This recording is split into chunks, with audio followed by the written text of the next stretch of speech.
દોસ્તો, સામાજિક ન્યાય અને અધિકારીતા વિભાગ દ્વારા સરકારી કુમાર અને સરકારી કન્યા છાત્રાલયમાં પ્રવેશ મેળવવા માટે ઓનલાઈન અરજીઓ વર્ષ 2025-26 માટે મંગાવવામાં આવી છે. તો તેની આપણે આ વિડીયોમાં વાત કરીશું. તે પહેલા મિત્રો તમને જણાવી દઉં કે જો તમે યુટ્યુબ ચેનલ ઉપર નવા હોય તો ચેનલને સબસ્ક્રાઇબ કરી લેજો અને વિડીયો ગમે તો વિડીયોને લાઇક કરજો. આ ચેનલ પર તમને જુદી જુદી સરકારી માહિતી આપવામાં આવશે, જેવી કે સરકારી ભરતીની માહિતી, સરકારી યોજનાની માહિતી અને જે સરકારના જે અગત્યના સમાચાર હોય તે અંગેની માહિતી આપવામાં આવશે. તો ચાલો વિડીયોને શરૂ કરીએ. અનુસૂચિત જાતિના medical, engineering, pharmacy degree, diploma, arts, commerce, સ્નાતક અને અનુસ્નાતક તેમજ ધોરણ 11 અને 12ના તમામ પ્રવાહમાં એટલે કે આર્ટ્સ, કોમર્સ અને સાયન્સમાં અભ્યાસ કરતા વિદ્યાર્થીઓ માટે ઉચ્ચ શિક્ષણની પૂરતી તક આપવાના હેતુ માટે નિયામક અનુસૂચિત જાતિ કલ્યાણ ગાંધીનગર કચેરી દ્વારા છાત્રાલયની સવલત આપવામાં આવે છે. છાત્રાલયની યાદી સમાજકલ્યાણ.ગુજરાત.gov.in ઉપર આપવામાં આવશે. વેબસાઇટ તમે ડિસ્પ્લે ઉપર જોઈ શકો છો.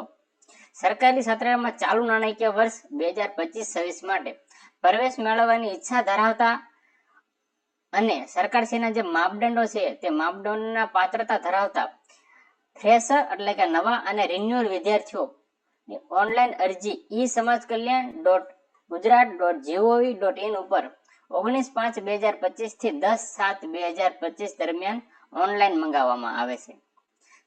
સરકારી છાત્રાલયમાં ધોરણ 11 અને 12ના ફ્રેશ અને રિન્યુઅલ વિદ્યાર્થીઓ 19/5/2025 થી 10/6/2025 સુધી અરજી કરવાની રહેશે. એટલે કે બીજાને 19/5 થી 10/7 સુધી અરજી કરવાની છે, પરંતુ જે 11 અને 12માં છે એ ફ્રેશર હોય કે રિન્યુઅલ હોય તેમને 19/5/2025 થી 10/6/2025 સુધીમાં અરજી કરી દેવાની છે. પછી એમને પ્રોવિઝનલ મેરિટ યાદી પ્રસિદ્ધ કરવામાં આવશે અને જો મેરિટમાં નામ આવશે તો તમને હોસ્ટેલમાં એડમિશન આપવામાં આવશે. તથા સરકારી છાત્રાલયમાં ગ્રુપ એ એટલે કે મેડિકલ અને એન્જિનિયરિંગ તેમજ તેને સંલગ્ન અભ્યાસક્રમો માટે વિદ્યાર્થીઓને રિન્યુઅલ વિદ્યાર્થીઓ અરજી કરી શકશે, જ્યારે એ ગ્રુપના ફ્રેશ વિદ્યાર્થીઓ માટે વર્ષ 2025-26 ની કોલેજ સંસ્થા દ્વારા પ્રવેશ પ્રક્રિયા શરૂ થયા ત્યારબાદ એટલે કે પ્રવેશ પ્રક્રિયા શરૂ થઈ જાય કોલેજમાં એડમિશનની પછી અલગથી જાહેરાત આપવામાં આવશે. એટલે કે આ સમયગાળા દરમિયાન જે ગ્રુપ એ હશે મેડિકલ અને એન્જિનિયરિંગ અને એના સંલગ્ન અભ્યાસક્રમોમાં એવડા જે રિન્યુઅલ વાળા વિદ્યાર્થીઓ છે અરજી કરી શકશે, પણ જે ફ્રેશ હશે એમને તો કોલેજમાં એડમિશનની પ્રક્રિયા શરૂ થાય પછી જ અરજી કરવાની રહેશે અને એ માટે અલગથી જાહેરાત આપવામાં આવશે. સરકારી છાત્રાલયમાં ફ્રેશ અને રિન્યુઅલ વિદ્યાર્થીઓ પ્રવેશ મેળવવા માટે અરજી કરવાની રહેશે. અરજી સાથે જરૂરી પ્રમાણપત્રો અપલોડ કરવાના રહેશે. એટલે કે જ્યારે તમે ઓનલાઈન અરજી કરો છો ત્યારે તમારે જે જરૂરી પ્રમાણપત્રો છે એ ઓનલાઈન અપલોડ કરવાના રહેશે. પ્રવેશની અરજી કરનાર ફ્રેશ અને રિન્યુઅલ વિદ્યાર્થીઓ વાર્ષિક પરીક્ષામાં 50% વધુ ટકા મેળવેલા હોવા પડે. એટલે કે જે ફ્રેશર હોય કે રિન્યુઅલ હોય એમને વાર્ષિક પરીક્ષામાં 50% કે તેથી વધુ ગુણ મેળવેલા હોવા પડે. એ એક સરકારનો માપદંડ તરીકે નકેલા છે. 50% થી ઓછા હશે તો એડમિશન આપવામાં નહીં આવે. કુમાર છાત્ર માટે આવક મર્યાદા 6 લાખ રૂપિયા રહેશે, જ્યારે કન્યા છાત્રાઓ માટે કોઈ આવક મર્યાદા નથી. તમે જોઈ શકો છો. સરકારી છાત્રાલયમાં પ્રવેશ માટે છાત્રાલયની મકાનની ક્ષમતા અને માન્ય સંખ્યાને ધ્યાને લઈ નિયમાનુસાર અનુસૂચિત જાતિ સૌપ્રથમ રિન્યુઅલ વિદ્યાર્થીઓને પ્રવેશ આપ્યા બાદ મકાનની ક્ષમતા અને માન્ય સંખ્યાને ધ્યાને લઈ ખાલી રહેલી જગ્યાઓમાં નિયમાનુસાર મેરિટથી ફ્રેશ વિદ્યાર્થીઓને એડમિશન આપવામાં આવશે. એટલે કે અત્યારે બધા ફોર્મ ભરશે તો સૌપ્રથમ મેરિટ બનાવશે તો સૌપ્રથમ જે એમના જૂના વિદ્યાર્થી છે જે રિન્યુઅલ માટે ફોર્મ ભરે છે પહેલા એમને એડમિશન આપવામાં આવશે. પછી જો જગ્યા ખાલી રહેશે અને જે સરકારે છાત્રાલયની સંખ્યા નક્કી કરી હોય એ પ્રમાણે વધુ વિદ્યાર્થીઓને એડમિશન આપવામાં આવશે. જે સ્થળે ફક્ત અનુસૂચિત જાતિનું છાત્રાલય હોય તેવા સ્થળોએ સામાજિક શૈક્ષણિક રીતે પછાત વર્ગ તથા અનુસૂચિત જનજાતિના વિદ્યાર્થીઓ પણ અરજી કરી શકશે.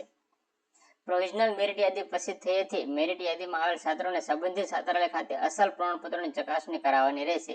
જો કોઈ અરજદાર ઓનલાઈન ફોર્મમાં ભરેલ પરીક્ષાના ગુણની ટકાવારી કે અસલ માર્કશીટની ટકાવારી તથા લાયકાત અંગેના પ્રમાણપત્રમાં તફાવત જણાશે તો તેવા અરજદારોને પ્રવેશ આપવામાં આવશે નહીં. એટલે કે એકવાર પ્રોવિઝનલ મેરિટ યાદી પ્રસિદ્ધ થાય પછી તમારે હોસ્ટેલે જવાનું રહેશે જે તે સમયે અને જે તે તારીખે તમને બોલાવે ત્યારે, અને તમારા જે ફોર્મ ભરતી વખતે અપલોડ કરેલા ડોક્યુમેન્ટ એમને બતાવવાના રહેશે.